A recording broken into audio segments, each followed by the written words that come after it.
우리 한번 선포합니다. 하나님은 살아계십니다. 하나님은 살아계십니다. 이제 벌써 가을이 왔습니다.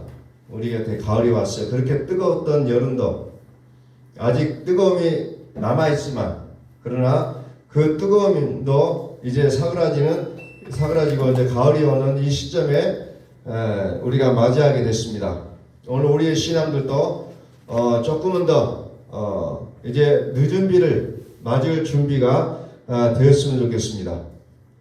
우리는 보통 신앙을 이해한다고 얘기하고 하나님을 이해한다고 얘기합니다. 그러나 하나님을 우리가 이해할 수 없어요. 어느 누구도 하나님을 이해할 수 없습니다. 다만 우리가 하나님을 신뢰할 뿐이라는 거예요. 하나님을 신뢰하는 만큼 하나님은 역사하신다는 거죠. 아브라함도 그랬어요. 그가 갈 바를 알지 못하고 갑니다. 왜? 신뢰했기 때문에 가는 거예요. 모세도 광야 40년을 지나서 애굽으로 갔어. 힘이 있어서 간 게 아니에요. 하나님을 신뢰하기 때문에 가는 거라는 거죠. 오늘 우리 시대 앞에 우리 앞에 무엇이 놓여있는지 몰라요. 그러나 우리는 하나님을 신뢰하기 때문에 한 걸음 한 걸음 나아가고 있다는 겁니다. 불안이 있잖아요. 불안이 있어요. 여전히 하나님을 믿고 있지만 여전히 불안합니다. 그러나 하나님을 신뢰하기 때문에 가는 거예요. 아브라함이 이삭을 바칠 때 어때요? 눈에 넣어도 아프지 않는 그 자식이에요. 나이가 많은 노인이 돼서 내일 모레 이제 모든 엄마도 아내도 단산이 됐어요. 그래서 아이를 낳을 수 없는 그 나이인데도 불구하고, 낳았던 그 아이인데도 불구하고 눈에 넣어도 아프지 않는 그 아이를 하나님이 제물로 바치라고 했을 때 어떻게 바쳤습니까? 그게 이해가 됐겠어요? 하나님이 이상하시다. 하나님 이렇게 하실 수 없을 것인데 어떻게 얻은 아들인데 하고 되들었을 겁니다. 그러나 아브라함은 그렇지 않았다는 거죠. 왜 했습니까? 하나님을 신뢰하기 때문에 그렇다는 거예요. 하나님을 신뢰한다는 거죠.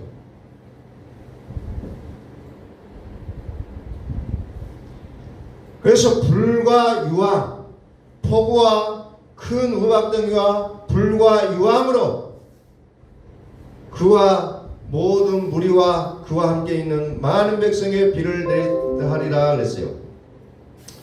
자, 오늘 말씀을 이제 구체적으로 좀 들어보겠습니다. 창세기 19장 23절부터 봅니다. 이제 구약에 나와 있는 내용들을 보면서 말씀을 좀 드리겠습니다. 롯이 소알에 들어갈 때에 해가 돋았더라. 여호와께서 하늘 곧 여호와께로부터 유황과 불을 소돔과 고모라에 비같이 내리사, 소돔과 고모라에 뭘 내립니까? 유황과 불을 내렸다는 거죠. 유황과 불을 내려요. 유황과 불, 늦은 비를 맞아야 된다는 거죠.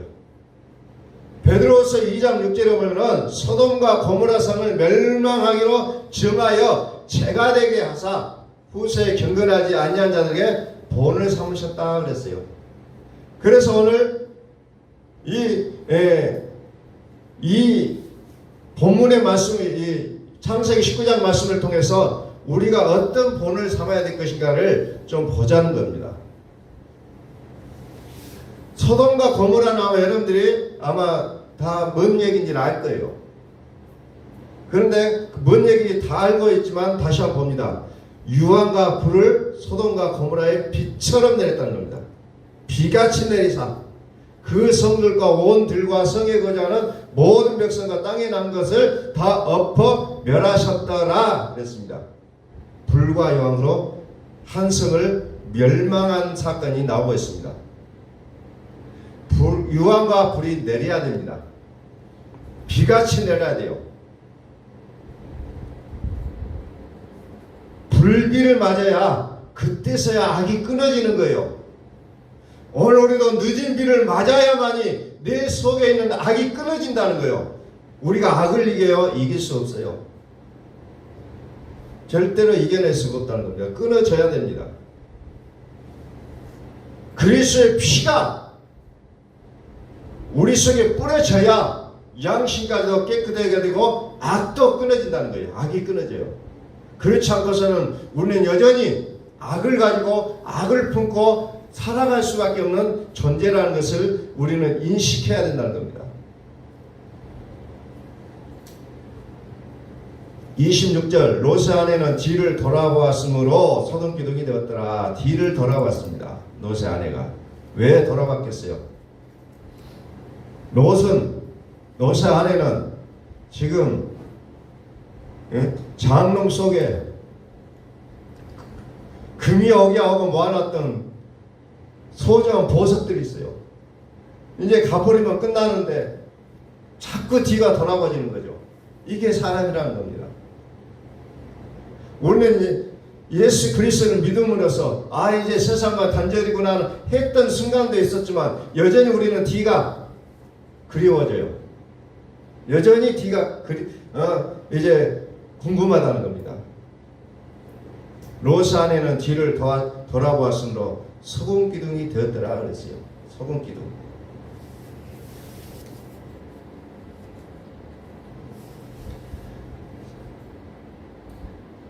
야고보서 우리가 지난 시간에 한 입에 짠물과 단물이 한 입에 쓴물과 단물이 나온다 했어요. 한 입에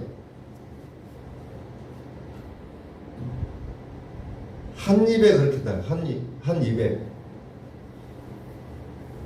우리는 마음이 이렇기도 하고 저렇기도 하고 수치로 변동한다는 거죠. 같은 마음 속에서. 그래서 그리스도의 마음을 갖지 않으면 우리는 여전히 죄를 끊어내지 못한 그런 삶을 살아갈 수밖에 없는 존재임을 성경 우리에게 가르쳐주고 있다는 겁니다. 세상의 것을 붙드느냐, 두고 온 나의 그 과거의 그리움들, 향수들, 나의 어떤 보석들, 나의 어떤 것들을 그리워하고 있는 나의 모습들, 이것을 고모라성의 롯의 아내를 통해서 우리에게도 한번 보여주고 있다는 겁니다. 우리는 불 속으로 들어가야 돼요. 죽을지라도 불 속으로 들어가야 된다는 거죠. 그런데 하나님이 함께 하신다는 믿음이 있다면 어때요? 털 하나도 상하게 하시지 않는다겠어요. 다니엘과 세 친구가 평소보다 뜨거운 풀무불 속에 7배나 뜨거운 풀무불 속에 들어갔지만 어때요? 머리털 하나도 걸리지 않았다고 했습니다.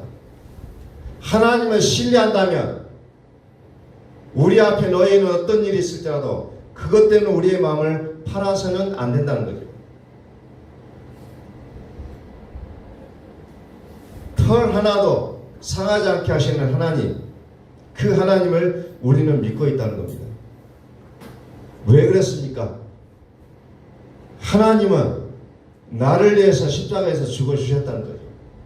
세상의 어떤 천하보다도 나를 더 소중하게 여겨주신다는 겁니다.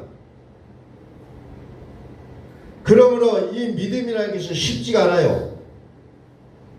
그래서 생명으로 들어가는 것은 적은 수라는 겁니다. 천국으로 들어가는 물은 그 길이 좁고 협착하여 그리로 들어가는 자가 적다겠습니다. 그래서 그렇다는 거예요. 그래서 적을 수밖에 없다는 겁니다. 그래서 인자의 사역은 모든 사람들을 위한 사역이지만 임마누엘의 사역은 소수의 사람이라는 거죠. 인자의 사역은 무조건적이에요. 그래서 세상 죄를 지고 가는 어린 양을 보라 그래요. 그러나 임마누엘의 사역은 조건이 붙는다는 겁니다. 우리는 그것을 아셔야 돼요. 누구나 다 하나님은 나를 믿으라고 손을 펴고 계십니다. 그러나 그리스도의 믿음까지는 아무나 믿을 수가 없다는 거예요. 그것이 하나님께서 걸어놓은 어찌 보면은 하나님이 걸어놓은 장치라는 거죠. 로스 아내는 뒤를 돌아보고 소등기둥이 됐다겠습니다. 아브라함이 그 아침에 일찍 일어나 여호와 앞에 서 있던 것은 이르러 소돔과 고모라의 온 지역을 향하여 눈을 들어 연기가 옹기 가마의 연기같이 씻어쌌음을 보았더라. 유황과 불비가 그 소돔성에 쏟아졌다는 것을 얘기하고 있습니다. 자, 창세기 19장 12절로 갑니다. 그 사람들이 롯에게 이르되 이외에 네게 속한 자가 또 있느냐? 네 사이냐? 자녀나 성중에 네게 속한 자들을 다 성 밖으로 끌어내라. 그들에 대한 부르짖음이 여호와 앞에 크므로 여호와께서 이곳을 멸하시려고 우리를 보내셨나니 우리가 멸하리라. 롯이 나가서 그 딸들과 결혼한 사이들에게 말하 이르기를 여호와께서 이 성을 멸하실 터이니 너희는 일어나 이곳에서 떠나라 하되 그의 사이들은 농담으로 여겼다겠습니다. 소돔과 고모라 성은 여러분들이 기억하시다시피 화려하고 멋진 동네요. 풍요로운 동네입니다. 그런데 갑자기 이 성이 멸망할 것이 나가자 그러니까 사이들이 아이고 우리 장인어른 이제 노망 드셨는가 보다 이렇게 나가는 거예요. 하나님의 말씀에 그렇다면 요즘 많은 사람들이 농담을 여긴다는 거죠. 기등에도 듣지를 않습니다. 사실은 이 시대가 그런 시대가 되어버리고 말았다는 거죠. 그래서 나의 현실 앞에 놓여있는 이 현실만이 중요하게 됐어요. 내 현실, 내 앞에 닥쳐있는 현실, 하나님은 보이지가 않는 것이 우리의 현실이라는 거죠. 농담으로 여겼다는 거예요. 그래서 그 사이들은 소돔을 탈출하지 않고 결국은 죽게 된다는 모습을 보여주고 있다는 거죠.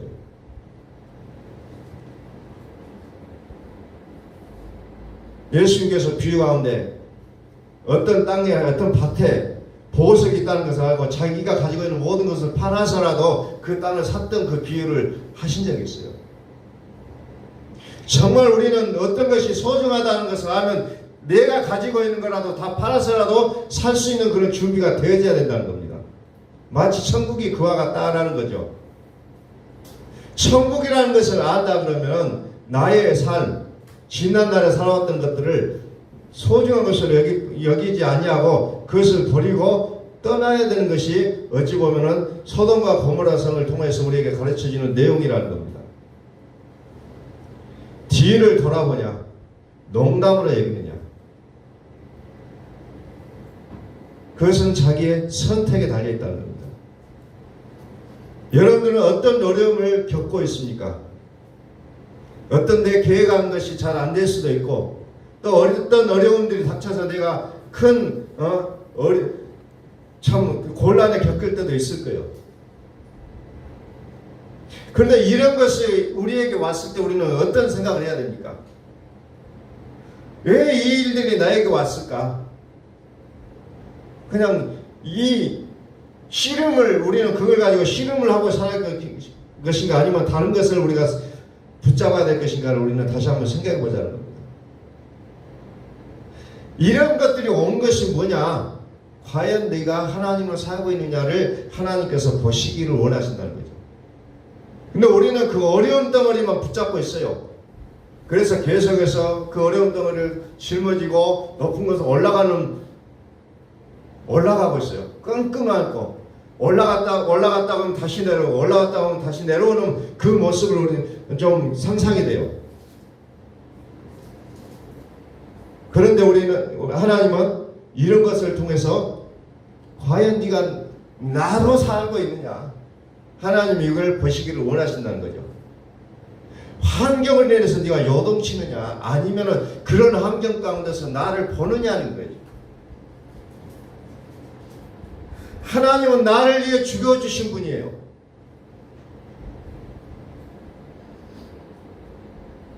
그렇다면 하나님이 나를 책임져 주겠다는 약속이 있는 거예요.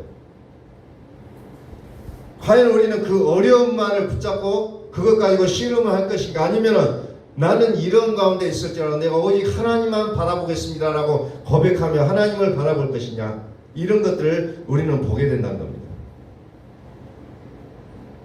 그래서 어떤 환경이 주어졌을 때 이걸 가지고 뜨거워 할 것이냐, 아니면 시원하다고 그 단계를 통과할 것이냐. 우리는 이런 부분을 다시 한번 묵상해 보자는 거죠.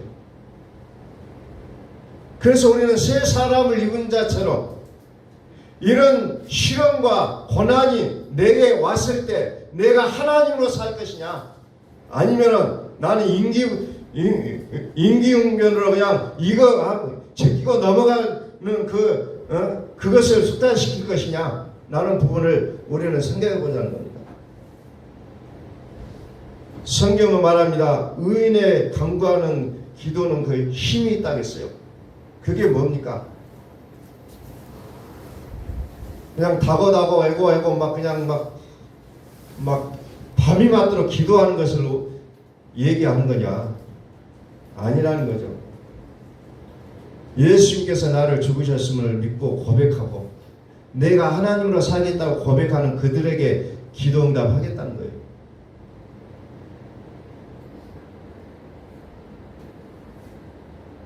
이해하려고 하는 것이 아니라 이해가 안 될 수밖에 없지만 하나님을 신뢰하시라는 거예요. 소돔과 고모라 성이 평안하고 정말 사람들이 살기 좋고 풍요롭고 그냥 걱정할 것 없이 그렇게 굴러가고 있는 상황 속에 이 성이 멸망할 테니까 나가라고 했을 때 우리의 모습은 어땠을까요? 우리도 마찬가지일 거예요. 설령 노스 아내처럼 나가다가도 뒤돌아볼 겁니다. 이게 사람이에요. 그래서 하나님은 오늘도 우리에게 말씀하십니다. 과연 너희가 하나님으로 살 것이냐, 하나님으로 살 것이냐 라는 부분들을 하나님은 여전히 우리에게 이제 도전하게 하신다는 거죠. 창세기 20장 봅니다.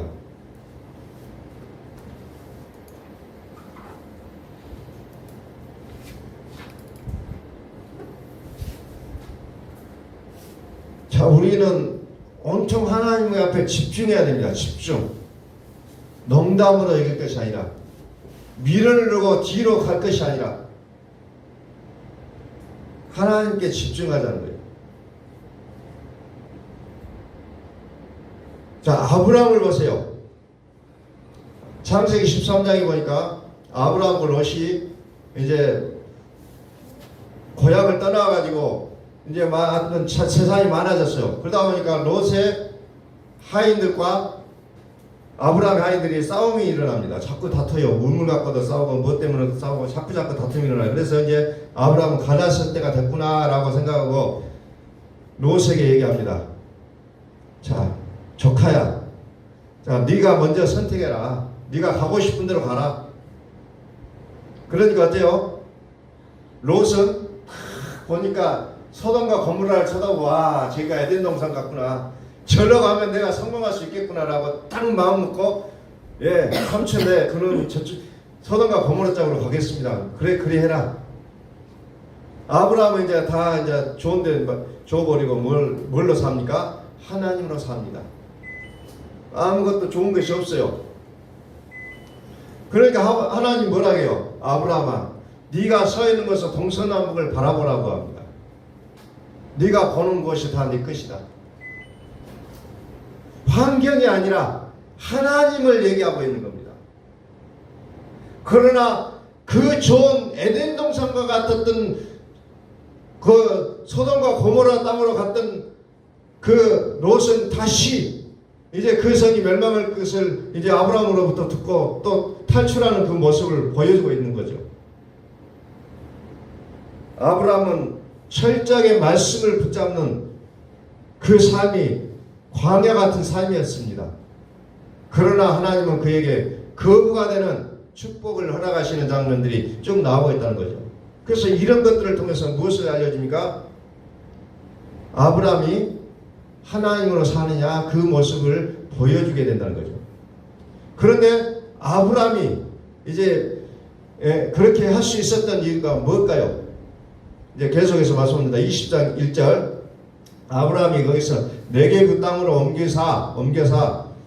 옮겨가 가데스와 술 사이 그랄에 거류하며 그의 아내 사라를 자기 누이라 하였으므로 그랄 왕 아비멜렉이 사람을 보내어 사라를 데려갔더라. 아브라함도 믿음의 조상이었지만 어때요? 틀림없이 그랄 왕이 자기 아내를 보면 자기를 죽일 것 같은 생각이 왜? 자기 아내가 너무너무 이뻤다는 거죠. 요즘식으로 하면 몸짱, 얼짱. 누구나 봐도 어떤 남자들 봐도 정말 아름다운 여인이구나라고 감탄할 정도의 미모를 가졌던 것 같아요. 그래서 너는 내 누이다.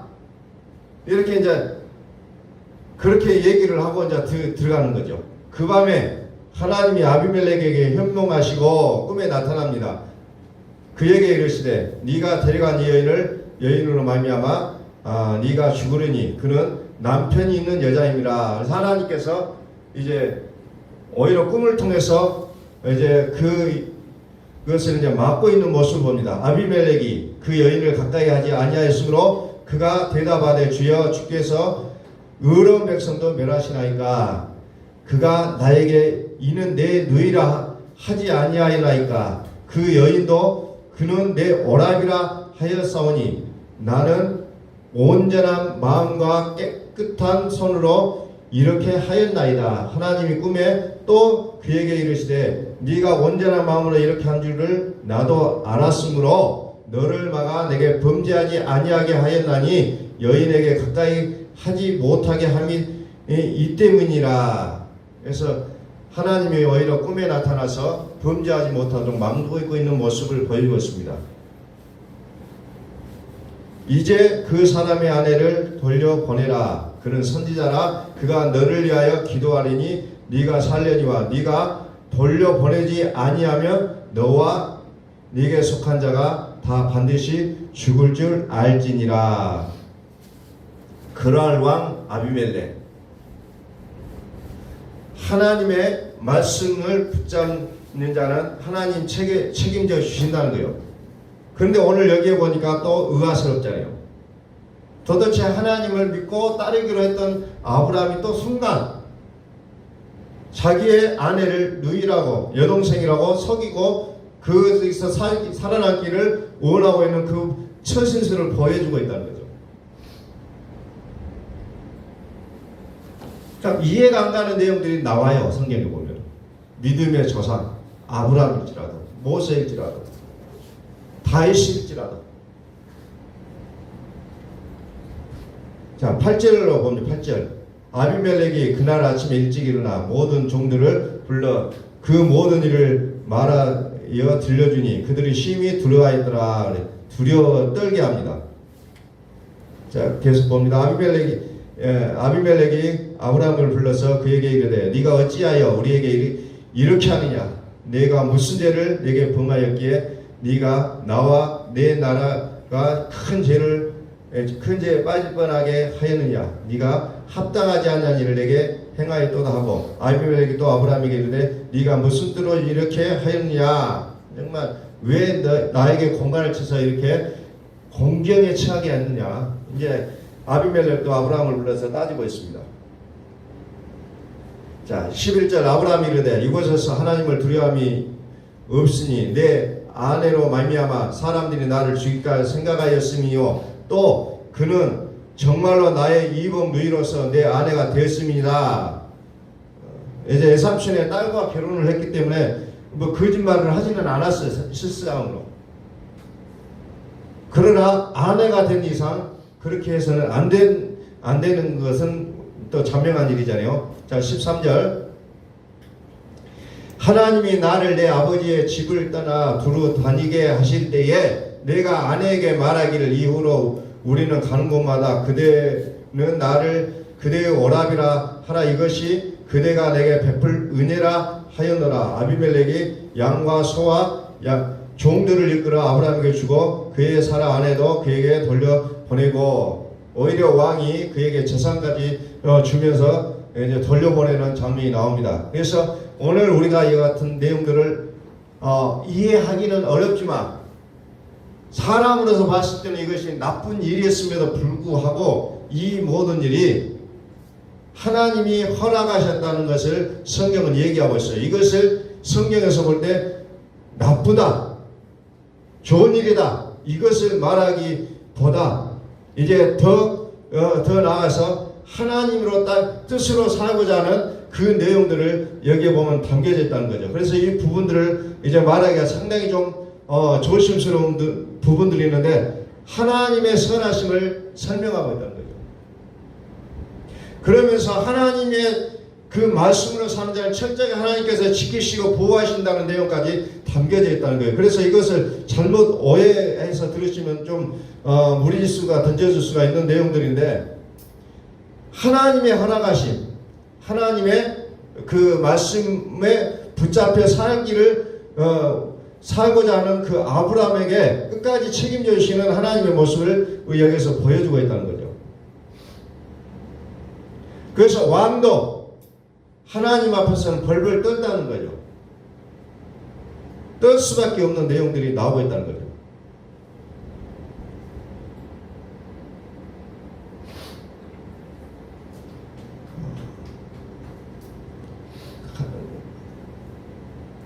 자, 13장 말고 19장 30절 다시 봅니다.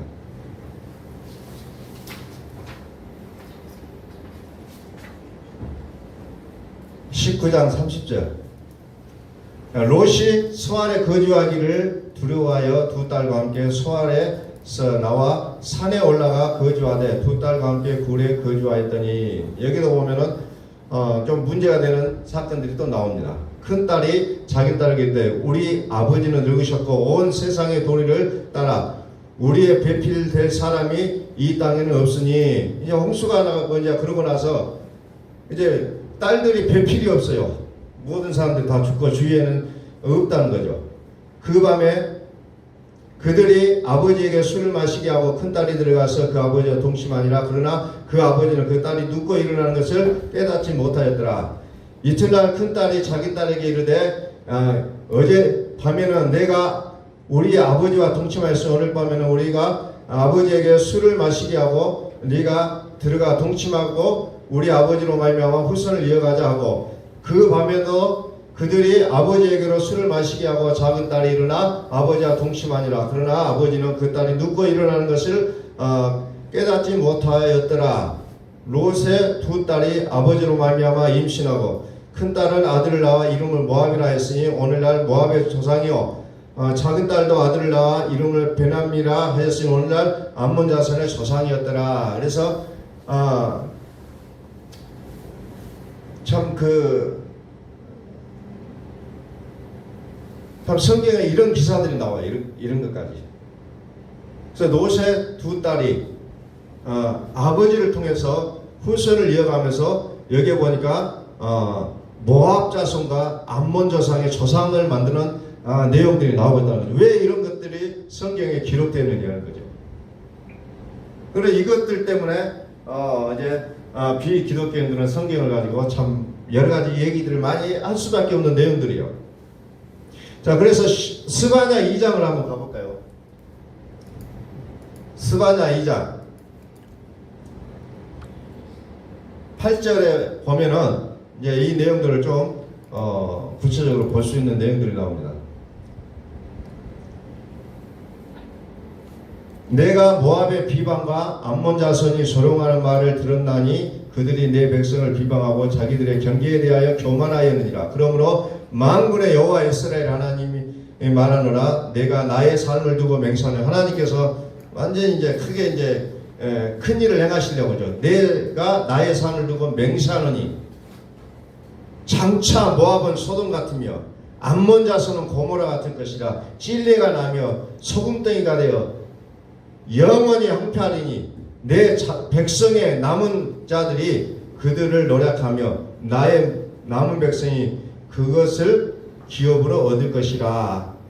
결국은 하나님을 의지하지 아니하고 살았던 그들의 최후는 결국 이렇다는 거예요. 극단적인 양면을 보여주고 있다는 겁니다. 모압 족속과 암몬 족속.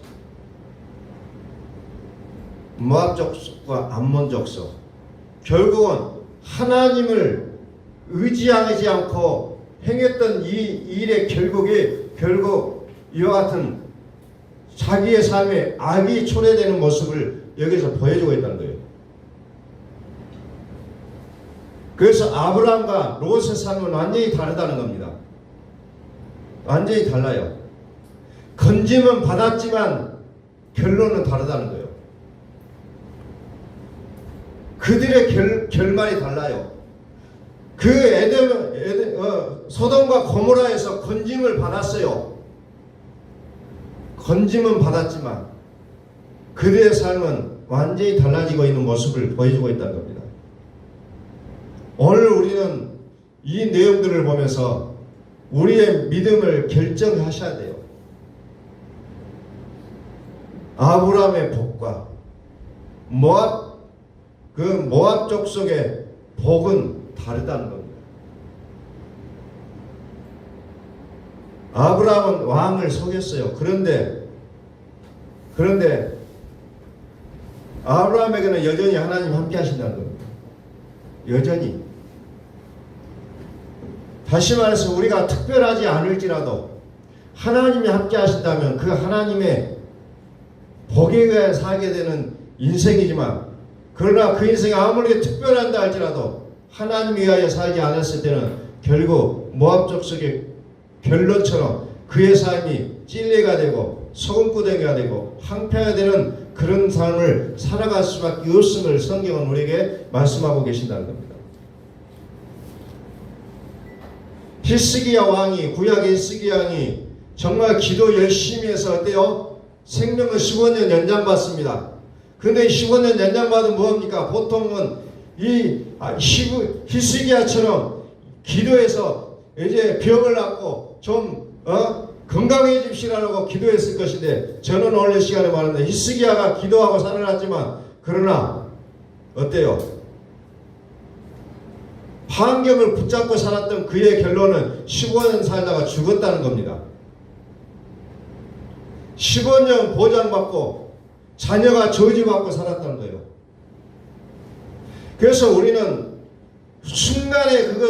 순간을 이겨내게 하여 환경을 붙잡는 것이 아니라 하나님을 좀 어렵고 힘들지만 하나님을 붙잡고 살아갈 것인가, 나의 믿음을 결정하시라는 거예요. 여전히 우리는 어려울 수 있고 힘이 겨울 수도 있고 여러 가지 좋지 않은 일들이 나에게 다가올 수도 있는 그 상황일지라도 우리가 이 환경을 붙잡을 것이냐, 아니면 하나님의 말씀을 의지하여 내가 살아가야 될 것인가를 우리는 다시 한번 생각해 보자는 겁니다.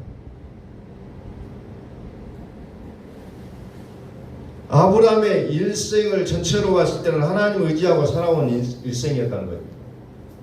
그러나 모압 족속은 하나님을 떠난 그런 인생을 살아왔어요. 그래서 결국은 그들의 인생이 찔레다, 황폐합니다, 뭐 이런 것들로 하나님께서 그들의 인생을 이제 가져가시는 모습을 보여주고 있다는 거죠. 시편 34편을 펴니다.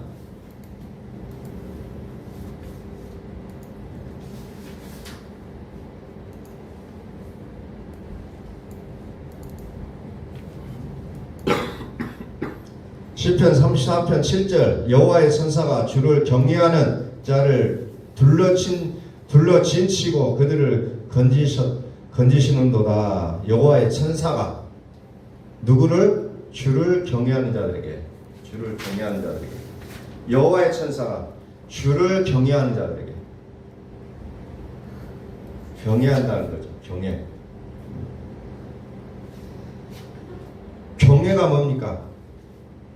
환경에 타협하지 않고 하나님을 붙잡는 거예요. 환경에 타협하지 않고 하나님을 붙잡는 거예요. 하나님은 천사를 보내셔서 그들을 건지시겠다고 약속합니다. 너희는 여호와의 선하심을 맛보아할지어다. 그에게 피하는 자는 복이 있도다. 너희 성도들아 여호와를 경외하라. 그를 경외하는 자는 부족함이 없도다. 젊은 사자는 궁핍하여 뒤를지라도 여호와를 찾는 자는 모든 좋은 것에 부족함이 없으리로다. 너희 자녀들아 와서 내 말을 들으라. 내가 여호와를 경외하는 법을 너희에게 가르치리라. 생명을 사모하고 연수를 사랑하여 복받기를 원하는 사람이 누구뇨? 네 혀를 악에서 금하여 내 입술을 거짓말에서 금할지어다. 아멘. 환경에 순종할 것인가? 하나님을 순종할 것인가? 하나님을 버리고 행동하면 이것 자체가 악이 되어버리고 만나는 겁니다. 소돔과 고모라, 그거는 풍성한 도시였습니다. 말씀이 없으면 하나님이 쓸어버리시겠다는 거예요. 우리는 오늘 이 시간에 아브라함과 롯의 차이를 우리는 좀 구체적으로 좀 발견했었으면 좋겠어요. 구체적으로. 아브라함은 어때요? 아브라함의 하나님을 붙잡았다는 거 있죠. 아브라함 10절 젊은 사자는 궁핍하여 줄일지라도 여호와를 찾는 자는 모든 좋은 것에 부족함이 없으리로다. 아브라함 인생이 어찌 보면 그런 인생이었다는 거죠. 여호와를 찾는 모든 좋은 것에 부족함이, 여호와를 찾는 자는 모든 좋은 것에 부족함이 없으리로다. 그래서 여호와를 경외하는 자는 무엇부터 해야 합니까? 우리의 말이 하나님을 인정하게 하라는 거죠. 하나님을 경외한다면 우리의 말이 하나님을 인정해야 된다는 거죠. 네 혀에서 악에서, 네 혀를 악에서 금하며 네 입술을 거짓말해서 금할지어다. 이 말은 하나님을 인정하라는 거예요. 우리의 말에서. 믿어도 잘 모르겠다가 아니요, 신뢰하시라는 거예요. 하나님을 신뢰하라. 여호와를 경외하는 것 첫 번째가 우리의 입술을 통해서 하나님을 인정하는 거라는 거죠. 우리의 삶을 살아가면서 누군가가 이야기할 때라도 끊임없이 내 입술은 하나님을 인정하시라는 겁니다. 그게 여호와를 경외하는 삶입니다. 그랬을 때 하나님은 모든 좋은 것에 부족함이 없으리로다.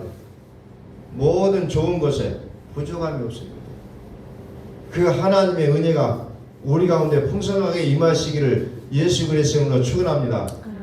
그 은혜가 우리에게 임하셔야 된다는 거죠. 그래서 늦은 비가 내려서 우리의 악을 끊어버리시고 우리의 입술을 통해서 하나님의 인정하는 것이 뭐예요? 찬양이에요. 하나님을 인정하는 것. 그게 찬양입니다. 여호와를 경외하라. 여호와를 경외하라. 그를 경외하는 자에게는 부족함이 없도다. 부족함. 여호와는 나의 목자시니 내게 부족함이 없으리로다. 여호와를 경외함으로 우리의 삶이 오직 하나님께서 온전하게 지키시고 보호하시는 놀라운 은혜를 우리가 경험하며 살아갈 수 있기를 예수 그리스도의 이름으로 축원합니다.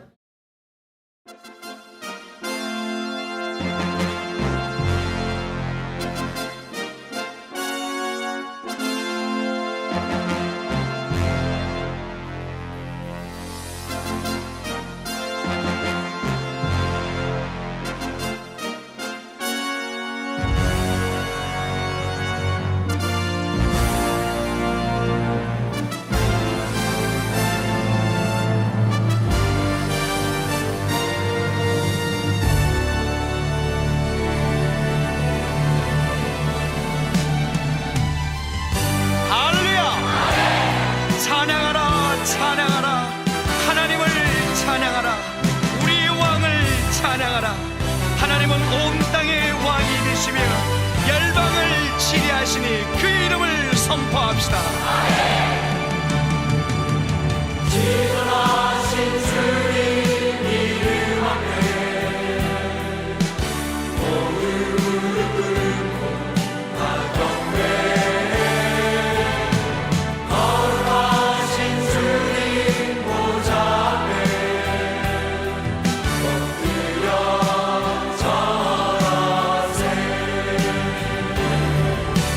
예수는 그리스도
살아계신 하나님, 예수는